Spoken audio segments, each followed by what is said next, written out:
নমস্কার বন্ধুরা, আমি সোমা বলছি। আশা করছি আপনারা সবাই ভালো আছেন। আমি আজকে ডিমের একটা অমলেট করব, কিন্তু অমলেটটা একটু অন্যরকমভাবে করে ওটা দিয়ে আমি তরকারি করব। এখানে আমি একটু ঢেলে দিলাম ডিম।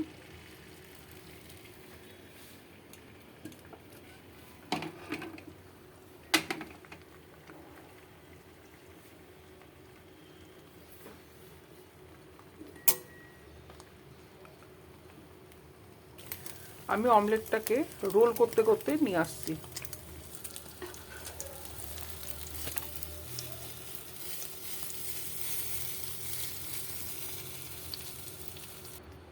আমার ভাজা হয়ে গেছে ডিমের অমলেটটা। এবার আমি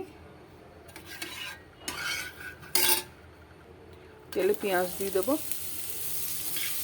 পেঁয়াজটা একটু ভেজে নিই, তারপর মশলা দেবো অন্য। সেদ্ধ আলুগুলো দিয়ে একসঙ্গে আমি ভেজে নিচ্ছি।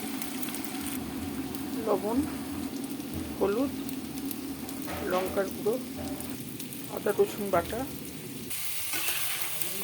এবার কষিয়ে নিচ্ছি। আমি কষানো হয়ে গেছে, আমি জল দিয়ে দিচ্ছি।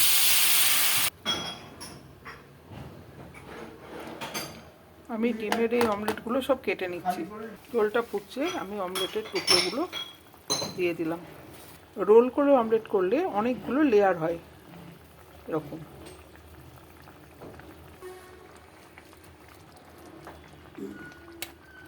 রেডি হয়ে গেল আমার অমলেটের ঝোল। রেসিপিটা ভালো লাগলে আমাকে ফলো করবেন। নমস্কার।